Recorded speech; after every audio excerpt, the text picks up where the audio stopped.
ഞങ്ങളും ക്രൂശിക്കപ്പെട്ട ക്രിസ്തുവിനെ പ്രസംഗിക്കുന്നു.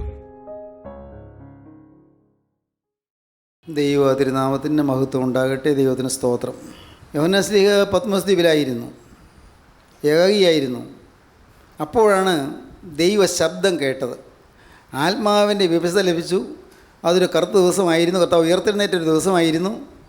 കർത്താവിന് ഉയർത്തെഴുന്നേൽപ്പ് നടന്നത് ഒരു ഞായറാഴ്ചയാണ്. അങ്ങനത്തെ ഒരു ഞായറാഴ്ച ദിവസമായിരുന്നു ഉയർത്തെഴുന്നേറ്റ ആ ദിവസം. കർത്താവിൻ്റെ ഉയർത്തെഴുന്നേൽപ്പിനെക്കുറിച്ചെല്ലാം പലതും ചിന്തിക്കുകയും ധ്യാനിക്കുകയും ചെയ്തുകൊണ്ട് അപ്പോസ്തലൻ അവിടെ പത്മോസിൽ ഏകാഗിയായിട്ടിരിക്കുകയായിരുന്നു. തിരമാലകൾ ആഞ്ഞ് കുതിച്ച് ഉയരുന്നുണ്ട്. വലിയ പാറക്കെട്ടുകളിലേക്ക് തിരമാല അടിക്കുമ്പോൾ ഉണ്ടാകുന്ന ഘോരമായ ശബ്ദം കേൾക്കുന്നുണ്ട്.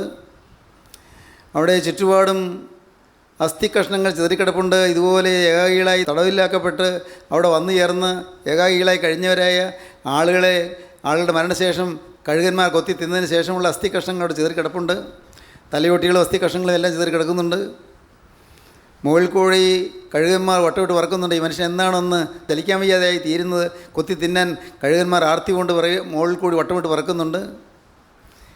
ഇങ്ങനെയെല്ലാം അസുഖകരമായ ഒരന്തരീക്ഷത്തിൽ അപ്പോസ്തലന് ആത്മാവിൻ്റെ വിവശത ലഭിച്ചു.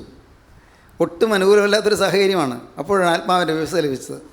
അതൊരു രസകരമായ കാര്യമാണ്. നമുക്കാർക്കും ഒട്ടും അനുകൂലമായൊരു സാഹചര്യമൊന്നുമല്ല. കഷ്ടപ്പാടുകളുണ്ട്, ഇല്ലേ, ദുരിതങ്ങളുണ്ട്, രോഗങ്ങളുണ്ട്, എന്തെന്ത് പ്രയാസങ്ങൾ കൂടിയാണ് നാം ഓരോരുത്തരും കടന്നു പോകുന്നത് ഓരോ ദിവസവും. ഇതൊന്നുമല്ല, ഞാൻ ഈ പറഞ്ഞ പ്രശ്നങ്ങളൊന്നുമല്ല.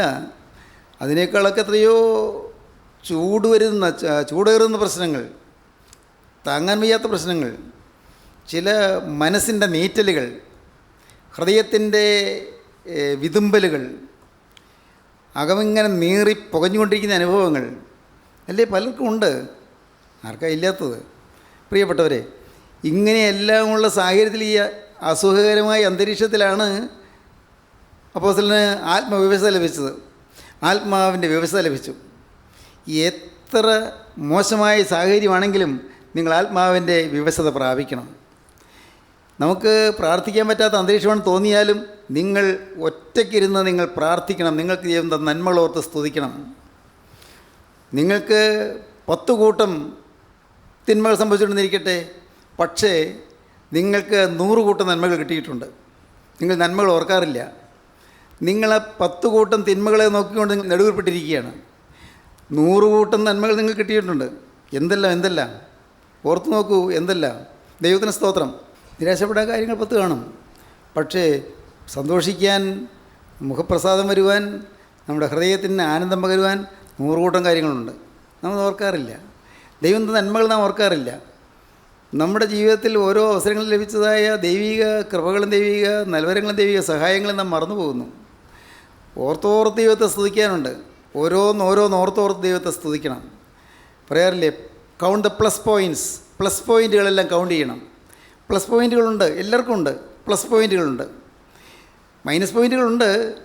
പക്ഷേ അതിനേക്കാൾ എത്രയോ കൂടുതൽ പ്ലസ് പോയിൻറ്റുകളുണ്ട്. നമ്മുടെ ജീവിതത്തിൽ നിരാശപ്പെടാൻ കാര്യങ്ങൾ പലതും ഉണ്ട്, ശരിയാണ്. പക്ഷേ 100 കൂട്ടം കാര്യങ്ങൾ നമുക്ക് സന്തോഷിക്കാൻ വഴിയെ തരുന്നുണ്ട്. 100 കൂട്ടം കാര്യങ്ങൾ, അനേകം കാര്യങ്ങൾ. അതുകൊണ്ട് നാം നിരാശപ്പെട്ട് നമ്മുടെ ആയുസ് പാഴാക്കരുത്. നാം തളർന്നിരുന്ന് നമ്മുടെ ആയുസ് പാഴാക്കരുത്. വിലയേറിയ കാലമാണ് ഈ കാലയളവ്. നമുക്ക് വിലപ്പെട്ടതാണ്. നാം തളർന്നിരിക്കേണ്ടവരല്ല. ഈ കാര്യം ഞാൻ എന്നോട് പറയുന്ന വാക്കാണ്. നാം തളർന്നിരിക്കേണ്ടവരല്ല. നാം ഊർജ്ജസ്വലതയോടെ കർത്താവിൻ്റെ വേല ചെയ്യേണ്ടവരാണ്. നാം അവിടെ ഇവിടെയും നോക്കി നിൽക്കാൻ നമുക്ക് നേരമില്ല. ഇതാ ജീവിതം അങ്ങ് തീർന്നു പോവുകയാണ്. ദിവസങ്ങൾ കൊഴിഞ്ഞു പോവുകയാണ്. നാളുകൾ കഴിഞ്ഞു പോവുകയാണ്. ഇതാ നാം മരണത്തോട് അടുത്തുകൊണ്ടിരിക്കുകയാണ്.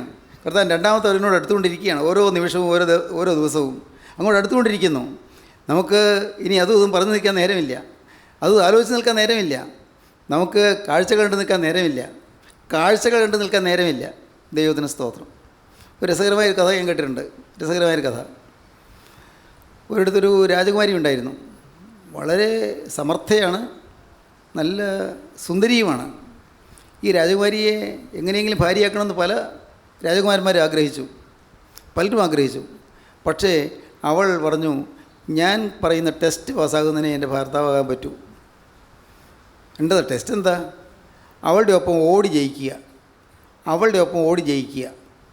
അവൾ ഭയങ്കര ഓട്ടക്കാരിയുമാണ്. അവളുടെ ഒപ്പം ഓടിയാൽ ജയിച്ച് വരുന്ന അവളുടെ ഭർത്താവാകാം. പല പ്രഭുകുമാരന്മാരും രാജകുമാരന്മാരും ഒക്കെ വന്നു. അവർ വന്നു ഓട്ടം തുടങ്ങി. എവിടെയൊക്കെ പെട്ടെന്ന് അത് കടന്ന് അപ്പുറം പോയി. ഇവിടേക്കും അവളോട് മത്സരിക്കാനായിട്ട് ഒരു ചെറുപ്പക്കാരൻ വന്നു. അവൻ രാജകുമാരനൊന്നും അല്ല, പക്ഷേ അവനൊന്നും ഞാൻ മത്സരിക്കാമെന്ന് പറഞ്ഞു. അവൾ എന്നെ പുച്ഛത്തോടെ നോക്കി. ഇവനെ ഞാൻ ഓടി തുടങ്ങുമ്പോഴേക്കും അവൻ പുറന്തള്ളപ്പെടുമല്ലോ. ഒരു പ്രാപ്തിയില്ലാത്തവനാണ്. കണ്ടിട്ട് അത് അത്ര ഗൗരവമായിട്ട് തോന്നിയില്ല, ഓട്ടക്കാരനാണെന്ന് തോന്നിയില്ല. പക്ഷേ കുറച്ച് ഓടിക്കഴിഞ്ഞപ്പോൾ അവൻ്റെ കയ്യിൽ ഒരു ആപ്പിൾ അവനെടുത്ത് ഒരു വശത്തേക്ക് അങ്ങ് എറിഞ്ഞു. അവൻ ഇവളെക്കുറിച്ച് പഠിച്ചിട്ടുണ്ടായിരുന്നു. ഈ പെൺകുട്ടി, ഈ രാജകുമാരിക്ക് ഒരു പ്രത്യേകത, ആപ്പിൾ വലിയ ഇഷ്ടമാണ്. അത്രമാത്രം ഹരമാണ്. ആപ്പിൾ വലിയ ഇഷ്ടമാണ്. ഈ ആപ്പിൾ പഴം ഞങ്ങോട്ട് പോകുന്ന കണ്ടപ്പോഴേ അവൾക്ക് തോന്നി, ഉടൻ എന്നെ ജയിക്കാനും വരില്ലല്ലോ, ആപ്പിൾ പഴം എടുത്തുകൊണ്ട് പോവാം. അവൾ എടുക്കാൻ പോയപ്പോഴേക്കും അവൻ മുമ്പ് കിടന്നു. കുറേ അങ്ങോട്ട് ഓടിയപ്പോഴേക്കും അവൾ മുൻകടന്നു. അവളുടെ വേഗം ഓടി മുൻകടന്നു. അപ്പോൾ അവൻ വേറെ ആപ്പിൾ പഴം എടുത്ത് വേറൊരു വശത്തേക്ക് എറിഞ്ഞു. അതിൻ്റെ പിറകെ അവൾ ഓടി അത് എടുത്തുകൊണ്ട് വന്നു. അപ്പോഴേക്കും ഇവൻ മുമ്പേ പോയി കഴിഞ്ഞു. പക്ഷേ അവൾ ഓടി മുൻകടന്നു. അവൻ വീണ്ടും അടുത്ത ആപ്പിൾ പഴം എറിഞ്ഞു. ഇവൾ അതെടുക്കാൻ പോയപ്പോഴേക്കും ഇവൻ കുതിച്ചു പാഞ്ഞു. ഇവൻ ലക്ഷ്യസ്ഥാനത്തെത്തി. ഇതൊരു പഴഞ്ചൻ കഥയാണ്. പക്ഷേ അതിനകത്തൊരു കാര്യമുണ്ട്. വശങ്ങളിലേക്ക് നോക്കി, ആകർഷകമായ വസ്തുക്കളിലേക്ക് നോക്കി നിന്നാൽ നമ്മുടെ ഓട്ടം തെറ്റിപ്പോകും, നമ്മുടെ ലക്ഷ്യം തെറ്റിപ്പോകും, നമുക്ക് ജയിക്കാൻ പറ്റുകയില്ല. ഒന്നും നോക്കരുത്. ഇപ്പോൾ ഞാൻ പറയാം, ഇപ്പോൾ എൻട്രൻസ് ടെസ്റ്റിന് പഠിക്കുന്ന കുട്ടികൾ, അവർ വേറൊന്നും നോക്കാൻ നേരമില്ല. അവർക്ക് നോക്കാൻ നേരം ഉണ്ടാകരുത്. അവരതിൽ തന്നെ അങ്ങ് മുഴുവനും ലയിച്ച് അവർ പഠിക്കണം, അവർ കഷ്ടപ്പെടണം, അധ്വാനിക്കണം. ഞാൻ സാധാരണ പറയാറുണ്ട്, നിങ്ങൾക്കറിയാമല്ലോ, ഒരു 9ാം ക്ലാസ് മുതൽ കുട്ടികൾ പുതിയ ഉന്മേഷം പ്രാപിച്ച് പഠിക്കണം. 9, 10, 11, 12 ഈ 4 ക്ലാസ്സിൽ കുട്ടികൾ അത്യധ്വാനം ചെയ്ത് പഠിക്കണം, കഷ്ടപ്പെട്ട് പഠിക്കണം, നല്ലതുപോലെ അധ്വാനിച്ച് പഠിക്കണം. അവരുടെ ബുദ്ധി ഉന്മേഷത്താകും, എന്നുവെച്ചാൽ ബുദ്ധി വെടരും. അവരുടെ ബുദ്ധി നല്ല കൂർമ്മബുദ്ധിയായിത്തീരും, നല്ല ഷാർപ്പ് മെമ്മറിയാകും. അങ്ങനെ അവർക്ക് അതേ ജ്വരം, അതാണ് അവരുടെ ഏക ചിന്ത, എനിക്ക് എൻട്രൻസ് ടെസ്റ്റ് പാസ്സാകണം. നിങ്ങൾ നോക്കൂ, ഞാൻ പറയട്ടെ, ഇന്ന് ഈ വാക്കുകളെ കേൾക്കുന്ന നിങ്ങൾ ചിലർ ഇങ്ങനെ ചില ദൃഢനിശ്ചയങ്ങളെടുത്താൽ നിങ്ങൾ അടുത്ത പ്രാവശ്യത്തെ പരീക്ഷയ്ക്ക് നിങ്ങൾ ഹയസ്റ്റ് മാർക്ക് കിട്ടും. വിശ്വസിക്കൂ, നിങ്ങൾ പരിശ്രമിക്കൂ. ഒരിക്കലും നിങ്ങൾ ഉത്സാഹം മങ്ങരുത്. കുട്ടികൾ ശ്രദ്ധിക്കുക. നിങ്ങൾ അത്യുത്സാഹത്തോടെ നിങ്ങൾ പഠിക്കുക. എനിക്ക് നേടണം. ഒരു കാര്യം കൂടി ഞാൻ പറയാം. നിങ്ങളുടെ മാതാപിതാക്കൾ ഏതെല്ലാം തരത്തിൽ വിദ്യാഭ്യാസമുള്ളവരായാലും ശരി, ഏതെല്ലാം പണമുള്ളവരായാലും ശരി, അതൊന്നും നിങ്ങൾക്ക് ഉതകുകയില്ല. സത്യമാണിത്. നിങ്ങൾ നിങ്ങളുടെ ഭാവി നിങ്ങൾ നേടിയെടുക്കണം. അവനവൻ നേടിയെടുക്കണം. അവനവനാണ് ഭാവി നേടിയെടുക്കേണ്ടത്. അവനവനാണ് ജയിക്കേണ്ടത്. ഇതൊരു മത്സര ഓട്ടമാണ്. വശങ്ങളിലേക്ക് നോക്കി, കൗതുകരമായ വസ്തുക്കളിലേക്ക് നോക്കി നിന്നാൽ നാം ഓട്ടത്തിൽ പരാജയപ്പെട്ടു പോകും.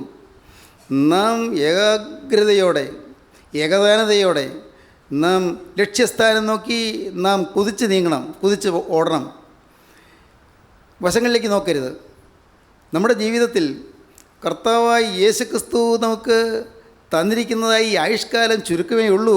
ഈ ആയുഷ്കാലത്ത് നാം നിരാശപ്പെട്ടും പതറിയും തളർന്നു നിൽക്കാൻ പാടില്ല. ഉത്സാഹപൂർവ്വം നാം പരിശ്രമിക്കുക, അത്യുത്സാഹത്തോടെ. ദൈവത്തിന് സ്തോത്രം. പത്മോസ് ദ്വീപിൽ യോഹന്നാസ്ലീഹായിരുന്നപ്പോൾ അപ്പോഴാണ് കർത്താവിൻ്റെ ആത്മാവിൻ്റെ നിറവ് ലഭിച്ചത്, ആത്മവിവശത ലഭിച്ചത്. ആത്മാവിൻ്റെ വിവശത ലഭിച്ചപ്പോൾ അപ്പോൾ കേട്ടു ഒരു ശബ്ദം. കേട്ട ശബ്ദം എന്താണ്? വായിക്കാം, 11 വാക്യം. നീ കാണുന്നത് ഒരു പുസ്തകത്തിൽ എഴുതി എഫേസോസ്, മുർന്ന, പെർഗമോസ്, തുയത്തൈര, സർദീസ്, ഫിലദൽഫിയ, ലവോദീക്ക എന്ന 7 സഭകൾക്കും അയക്കുക എന്നിങ്ങനെ കാഹളത്തിനൊത്ത ഒരു മഹാനാദം എൻ്റെ പുറകിൽ കേട്ടു. ദൈവത്തിന് സ്തോത്രം. ഒരു മഹാനാദം, കാഹളത്തിനൊത്തൊരു മഹാനാദം പുറകിൽ കേട്ടു. കേൾക്കുന്നു ഒന്നാമത്. കേട്ട് കഴിഞ്ഞാൽ എന്താണ് ചെയ്യേണ്ടത്? അടുത്ത വാക്യം. എന്നോട് സംസാരിച്ച നാദം എന്തെന്ന് കാണുവാൻ ഞാൻ തിരിഞ്ഞു. കേട്ട് കഴിഞ്ഞാൽ ഉടനെ തിരിഞ്ഞുകൊള്ളണം. ദൈവത്തിന് സ്തോത്രം. വചനം കേട്ടാൽ ഉടനെ തിരിഞ്ഞുകൊള്ളണം. നിങ്ങൾ വചനം കേൾക്കുന്നു, ഉടനെ തിരിഞ്ഞുകൊള്ളണം. അത് വേറെ ആരെയും കാണിക്കാനില്ല. ദൈവമക്കളെ ആരെയും ബോധ്യപ്പെടുത്താനുമല്ല, കൂട്ടായ്മയിൽ ആരെയും കാണിച്ചു കൊടുക്കാനുമല്ല, ഈ ലോകത്ത് ഒരുത്തിനെയും കാണിച്ചു കൊടുക്കാനല്ല. ആകെ എൻ്റെ ആവശ്യമാണ്, തിരിയേണ്ടത് എൻ്റെ ആവശ്യമാണ്. തിരിഞ്ഞാൽ അതിൻ്റെ ഗുണം എനിക്കാണ്. ഞാൻ തിരിയും. ഞാൻ ഇതുവരെ പോകുന്ന പോക്കിൽ ഞാൻ തിരിയും. ഇതുവരെ നോക്കിയിരിക്കുന്നിടത്ത് ഞാൻ തിരിയും. ഇതുവരെ ഞാൻ ആശ്വസിച്ചിരിക്കുന്നിടത്ത് ഞാൻ തിരിയും. ഒരു തിരിവ് നമുക്ക് ആവശ്യമാണ്. അതാണ് മാനസാന്തരം എന്ന് പറയുന്നത്. അത് തന്നെയാണ് മാനസാന്തരം. മനസ്സിനൊരു തിരിവ് വരിക, മനംതിരിവ്, മാനസാന്തരം, മനപരിവർത്തനം. ഒരു തിരിവ് നമുക്ക് ആവശ്യമാണ്. ഞാൻ പറയാം, ഒരു പ്രത്യേക ദിവസം വേണമെന്നില്ല. ഇത്രാം ആണ്ട്, ഇത്രാം മാസം, ഇത്രാം തീയതി, ഇന്ന സമയത്ത് ഞാൻ വചനം കേട്ടപ്പോൾ ഞാൻ തിരിഞ്ഞു. ഓക്കെ, അങ്ങനെ ഉണ്ടെങ്കിൽ നല്ലത്. അങ്ങനെ വേണമെന്നില്ല. നേരെ മറിച്ച് നിങ്ങൾക്ക് പല നാളുകൾ കൊണ്ടായിരിക്കും ഈ അനുഭവം കിട്ടുന്നത്. പല നാളുകൾ വചനം കേൾക്കുമ്പോഴായിരിക്കും ഈ അനുഭവം കിട്ടുന്നത്. പല നാളുകൾ കേട്ട് വരുമ്പോൾ എപ്പോഴോ ഒരു സമയത്ത് തിരിയും. എപ്പോഴാണെന്നറിയാൻ പാടില്ല. നമുക്കൊരു മനംതിരിവ് ആവശ്യമാണ്. തിരിയണം. വചനം കേട്ടാൽ തിരിയണം.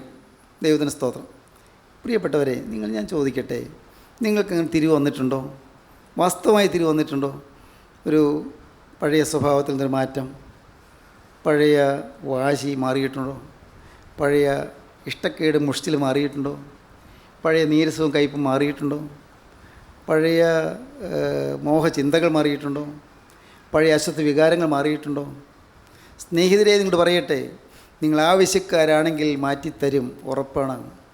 കർത്താവ് പ്രവർത്തിക്കും. നിങ്ങളുടെ ജീവിതത്തിൽ ഈ വചനം തരുന്ന കർത്താവ് നിങ്ങൾ തിരിയുവാനുള്ള കൃപ നിങ്ങൾക്ക് തരികയാണ്. നിങ്ങൾ വിശ്വസിക്കൂ. ഇത് എനിക്ക് സാധ്യമല്ല നിങ്ങൾ പറയരുത്. നിങ്ങൾ ആവശ്യക്കാരല്ലെന്നാണ് അതിൻ്റെ അർത്ഥം. എനിക്ക് സാധ്യമല്ലെന്ന് ആർക്കെങ്കിലും തോന്നുന്നെങ്കിൽ നീ ആവശ്യക്കാരനല്ല. നിനക്ക് ജയിക്കണമെന്നുള്ളത് നിൻ്റെ വാശിയാണെങ്കിൽ നിനക്ക് ജയിക്കാൻ പറ്റും, ഉറപ്പാണ്. എനിക്കിനി കോപിക്കാതെ ജീവിക്കണം.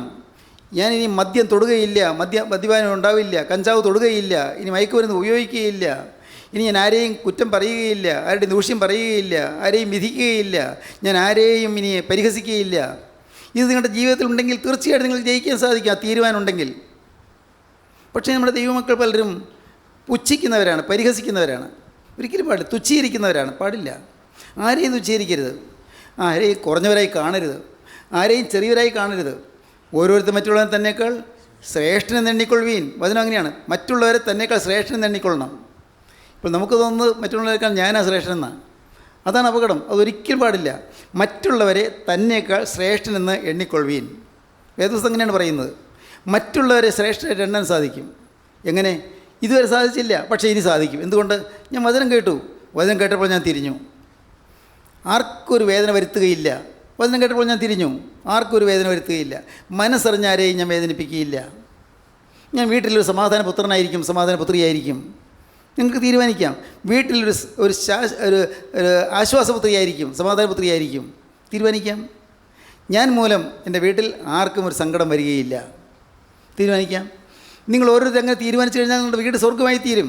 ഓരോരുത്തർ തീരുമാനിച്ചു കഴിയുമ്പോൾ എല്ലാവരും തീരുമാനിക്കാൻ ഇപ്പോൾ നിങ്ങൾ ധൃതി പിടിക്കേണ്ട. നിങ്ങൾ ഒരാൾ തീരുമാനിക്കൂ. ഒറ്റയ്ക്കൊരാൾ തീരുമാനിക്കൂ. ഒരാളിൽ നിന്നുകൊണ്ട് കർത്താവ് ആ ഭവനത്തെ വിശുദ്ധീകരിക്കാൻ തുടങ്ങും. ഒറ്റയ്ക്കൊരാളിൽ നിന്നുകൊണ്ട്. ദൈവത്തിന് സ്തോത്രം. അത് നിങ്ങൾ പലരുടെ അനുഭവമല്ലേ?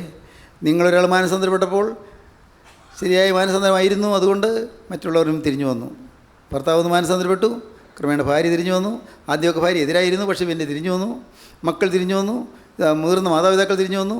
വീട്ടിലാകെ ഒരു വ്യത്യാസം വന്നു. ആകെ കുടുംബ സ്വസ്ഥതയുള്ളതായി തീർന്നു. അല്ലേ? നിങ്ങൾക്ക് വല്ല അനുഭവമല്ലേ? ദൈവത്തിന് സ്തോത്രം.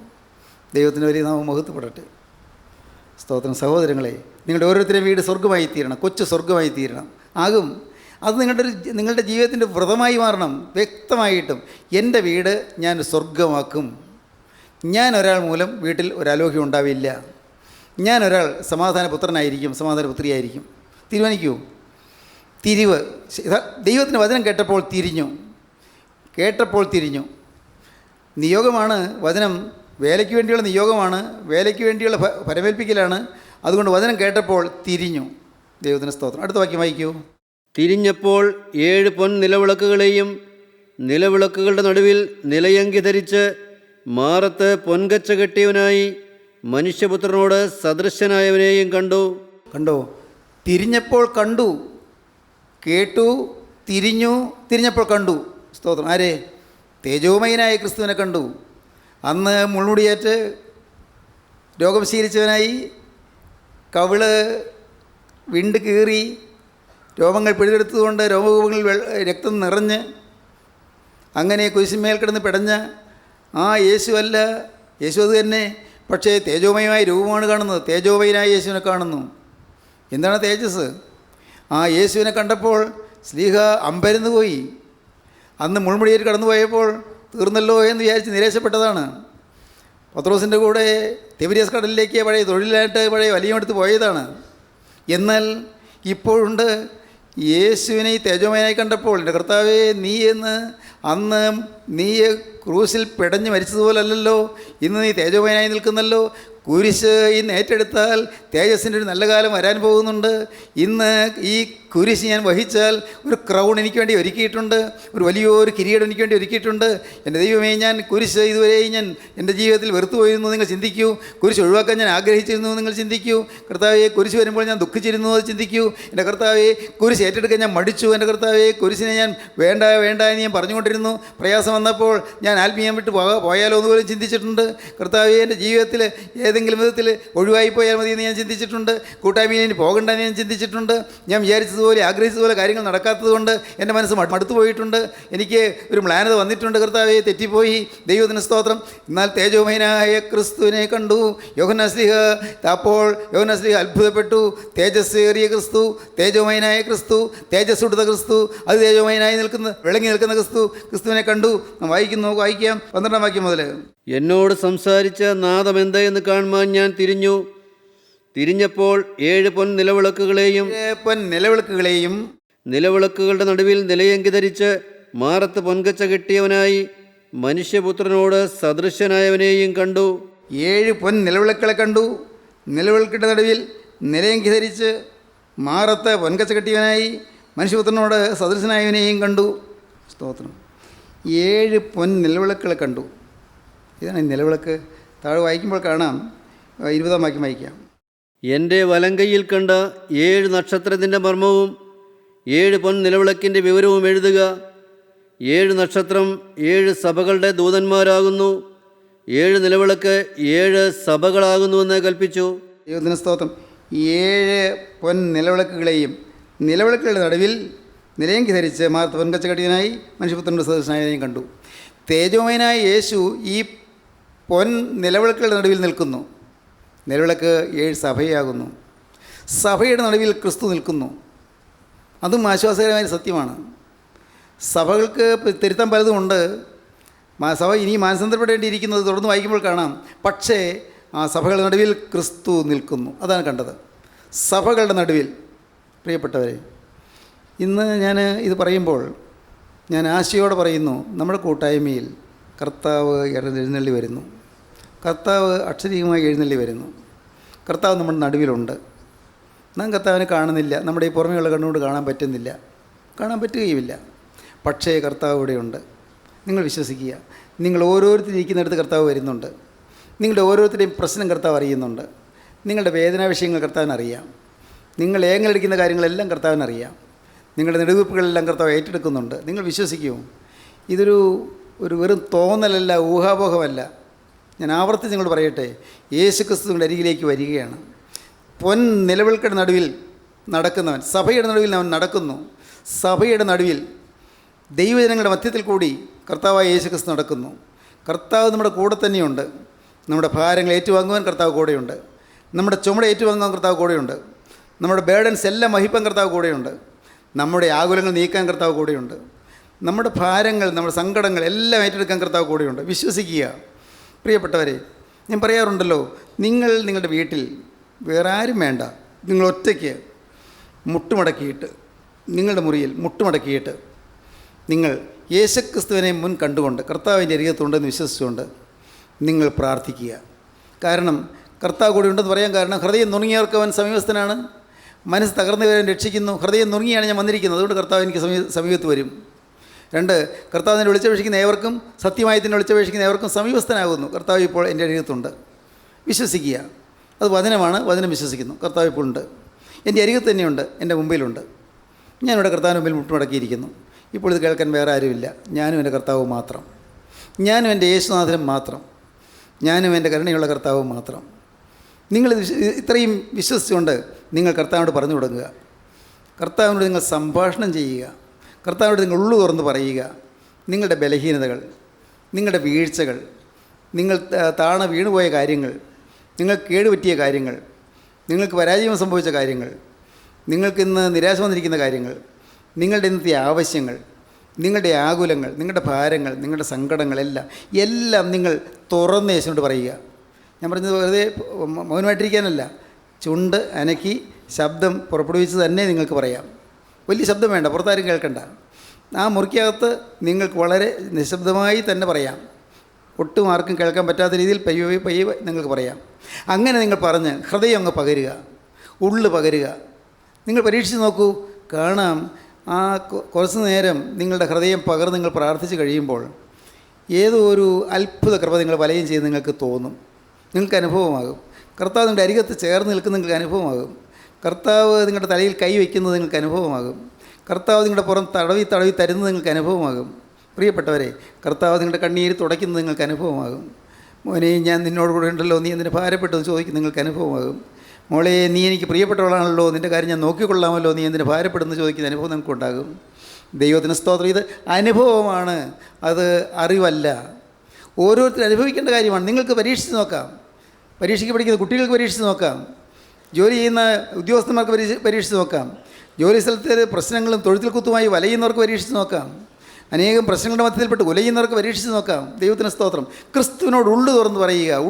നിങ്ങളുടെ ബലഹീനതകൾ പറയുക, നിങ്ങളുടെ വശക്കേടുകൾ പറയുക, അവശതകൾ പറയുക, ഭാരങ്ങൾ പറയുക, എല്ലാം തുറന്ന് പറയുക. ദൈവത്തിന് സ്തോത്രം. നിങ്ങൾ വീണുപോയ കാര്യങ്ങൾ പറയുക. വേറെ ആരോട് പറയണ്ട. ഭാര്യ ഭർത്താവോട് പറയണ്ട, ഭർത്താവ് ഭാര്യയോട് പറയണ്ട. നിങ്ങൾ വീണുപോയ കാര്യങ്ങൾ നിങ്ങൾ നേരിട്ട് കർത്താവിനോട് പറയുക. കർത്താവ് അറിയാമല്ലോ വിരിന്തരപ്പം നിങ്ങൾ പറയുന്നത്. കാരണം കർത്താവിനറിയാം, പക്ഷേ നിങ്ങൾ അറിഞ്ഞു എന്നും നിങ്ങൾ വേദനിക്കുന്നു എന്നും കർത്താവ് മനസ്സിലാക്കട്ടെ, കർത്താവിന് ബോധ്യം വരട്ടെ. നിങ്ങളുടെ ഉള്ള് ഹൃദയപൂർവ്വം നിങ്ങൾ അനുദപിച്ചുവെന്നും നിങ്ങൾ വേദനിച്ചുവെന്നും കർത്താവ് കാണട്ടെ. അപ്പോൾ കർത്താവിൻ്റെ കൃപ നിങ്ങൾ വലയം ചെയ്യും. നിങ്ങളുടെ മേൽ കർത്താവിൻ്റെ കൃപ പകരും. നിങ്ങൾ വിശ്വസിക്കൂ. ദൈവത്തിന് സ്തോത്രം. ഈ മഹത്തായ അനുഭവം നിങ്ങൾക്ക് തരാൻ കർത്താവ് ആഗ്രഹിക്കുന്നുണ്ട്. ദൈവത്തിന് സ്തോത്രം. ഇന്ന് ഇത് കേട്ടുകൊണ്ടിരിക്കുമ്പോൾ തന്നെ നിങ്ങളുടെ അരികത്തേക്ക് കർത്താവ് വന്നിട്ടുണ്ട്. നിങ്ങൾക്ക് ഇപ്പോൾ കണ്ണുകളെ അടയ്ക്കാം, നിങ്ങളുടെ തലകളെ നിങ്ങൾക്ക് ഉണക്കാം, നിങ്ങൾക്ക് പ്രാർത്ഥിക്കാം. കർത്താവേ, ഈ പാവപ്പെട്ട അരികിലേക്ക് നീ ഒന്ന് വരണമേ. ഈ സാധുവിൻ്റെ അരികിലേക്ക് നീ ഒന്ന് വരണമേ. ഈ പാവപ്പെട്ടവരുടെ അരികിലേക്ക് നീ ഒന്ന് വരണമേ. എൻ്റെ കർത്താവേ, ഞാനിതാ വിഷമിക്കുന്നു കർത്താവേ, എനിക്ക് സമാധാനമില്ല കർത്താവേ. തേജോമയനായ യേശുവേ, നീ എൻ്റെ അരികിലേക്ക് വരണമേ.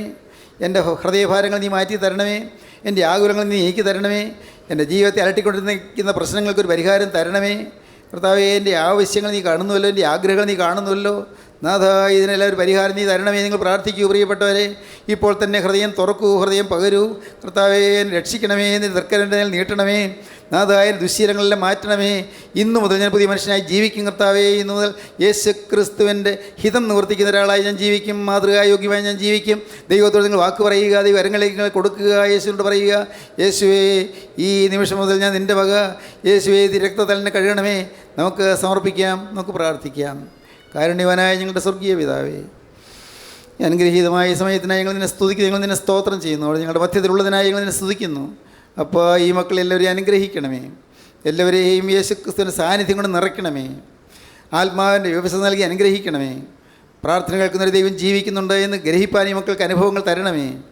എല്ലാവരെയും വാഴ്ത്തി അനുഗ്രഹിക്കുന്നതിനടുത്ത് രണ്ടാമത്തോടെ വേണ്ടി ഒരുക്കണമേ. യേശുക്രിസ്തുവിൻ്റെ വിലയേറിയ നാമത്തിൽ തന്നെ. ആമീൻ. ഹല്ലേലൂയ.